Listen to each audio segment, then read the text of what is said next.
Smirnov yang merupakan seorang imam besar Katolik Ortodoks pada pertengahan September lalu menyampaikan sebuah khutbah gereja yang sangat menggemparkan di depan ratusan jemaatnya. Dalam khutbahnya tersebut, dia mengatakan masa depan Rusia akan menjadi milik pemeluk Islam. Berikut khutbah yang disampaikan oleh Dmitry Smirnov. Saksikanlah. Jutaan umat manusia yang beribadah dengan sangat teratur dalam satu waktu dan tempat. Mereka menempati saf mereka masing-masing dan hal itu tidak perlu diajarkan.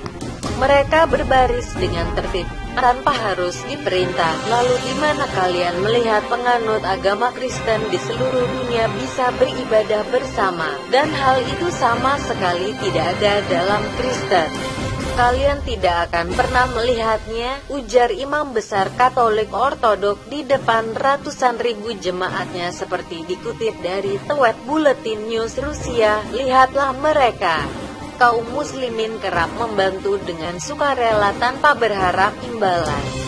Tapi pemeluk Kristen malah sebaliknya. Kalian tanyakan pada wanita tua itu, sambil menunjuk wanita yang lumpuh yang berada di gerejanya. Menurut wanita tua itu, seorang pengemudi muslim sering menyediakan jasa transportasinya untuk mengantarnya ke gereja di Moskow, dan tiap wanita tua itu ingin memberinya upah. Pengemudi muslim itu selalu menolaknya dengan alasan bahwa Islam melarang mengambil upah pada wanita lansia, jompo, duafa, dan anak-anak yatim di berbagai panti dan yayasan.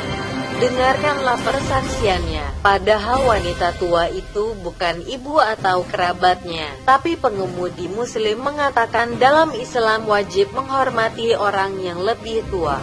Apalagi orang tua itu lemah dan tak berdaya. Keikhlasan pribadi pengemudi muslim tersebut tidak ada ditemukan dalam pemeluk Kristen yang mengajarkan kasih.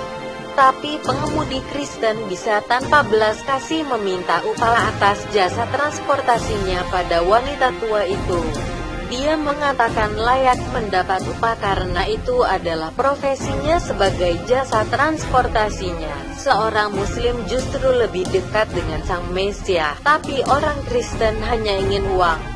Apakah kalian tidak merasakan bagaimana dalam prosesi penebusan dosa, siapa saja harus membayar pada pendetamu, entah itu miskin atau manula, wajib memaharkannya sebagai ritual pengampunan dosa.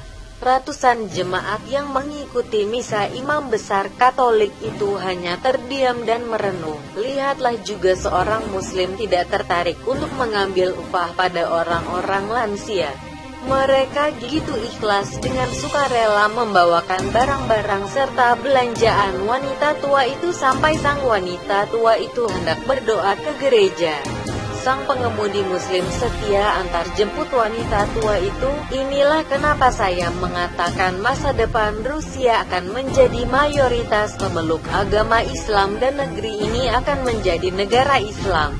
Kalian lihat pribadi yang berbudi luhur dan santun mampu membuat dunia tercengang, ternyata itu adalah akhlak muslim. Kalian mendengar bahwa Islam kerap dituduh sebagai agama teroris, tapi itu hanya isu belaka. Pada kenyataannya umat Islam lebih mengedepankan etika serta kesopanan. Meski mereka difitnah sebagai teroris, tapi populasi jumlah manusia yang berbondong-bondong beralih ke agama Islam di Eropa dan Rusia makin ramai berdatangan ke tempat ibadah orang muslim untuk memeluk Islam karena para mualaf tahu betul bahwa Islam tidak sekejam yang dunia tuduhkan. Imam besar melanjutkan khutbahnya bahwa sekarang dan selamanya masa depan Rusia akan menjadi milik umat Islam dengan merujuk pada populasi muslim di Rusia yang telah berjumlah 23 juta.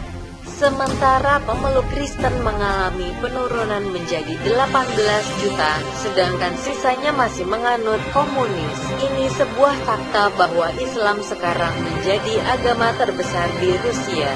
Pendeta itu mengakhiri khutbahnya dan turun ke mimbarnya dengan mata yang berair serta para jemaatnya masih terpaku dan haru. Mereka tak menyangka seorang imam besar Katolik bisa mengagungkan orang Muslim. Sebagian jemaat ada yang menangis melihat cara ajaran Islam ternyata berbudi luhur dan tidak layak disebut teroris. Jurnal Muslim.com